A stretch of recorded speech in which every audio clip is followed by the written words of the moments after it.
काल होता प्रकट दिन आणि आम्हाला जायचं होतं महाप्रसाद आणि कीर्तनासाठी. तर आम्ही पटापट आवरायला घेतलं. इथे मुलांसाठी मी मटकी शिजवून घेतली आणि घरातली कामं आवरायला घेतली. म्हणजे पटकन घरातली कामं आवरून घेतली की आल्यानंतर आपल्याला असं जास्त काही काम करावं लागत नाही. झाडून वगैरे घेतलं, पुसूनसुद्धा घेतलं घर. म्हणजे घर आल्यावर आपल्याला खूप जिवार येतं. त्यानंतर मिस्टरांनीच आज देवपूजा वगैरे करून घेतली होती आणि सोबत काव्यासुद्धा इथे त्यांच्या मध्ये लुडबुड करत होती. तिला आमच्यासोबत देवपूजा करायला खूप आवडतं.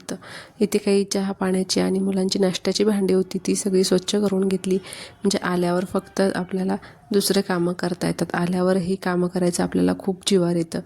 आणि इथे काव्या म्हणत होती आपल्याला कुठे जायचं. म्हटलं चल आपल्याला जायचं आहे गजानन बाबाच्या दर्शनाला. मध्ये द्राक्ष विकायला होती रस्त्यावर, तर मुलांनी घ्यायला लावली आणि द्राक्ष खाल्ली. त्यानंतर आम्ही इथे पोहोचलो आणि कीर्तनाला अजून सुरुवात झालेली नव्हती. तर म्हटलं बरं झालं आपण वेळेवर आलो. आल्या इथे गजानन बाबांचं दर्शन घेतलं. इथे इतकी छान मस्त अशी आज सजावट केली होती मंदिरामध्ये. खूप छान असा सगळं छान लूक होता आजचा.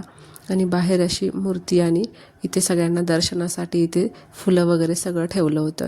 आणि इथे काही महाराज येणार होते कीर्तनासाठी, त्यांच्यासाठी आज मस्त असं इथे फुलांची सजावट केली होती. आम्हालासुद्धा फुलं दिले होते प्रकट दिनाच्या नंतर आरती वगैरे झाली तेव्हा त्याच्यासाठी. त्यानंतर एक छान महाप्रसाद होता आणि आम्ही प्रसाद घेतला आणि मस्त असं थोडंसं बाजूला बसलो. छान वातावरण आणि शेतात होतं.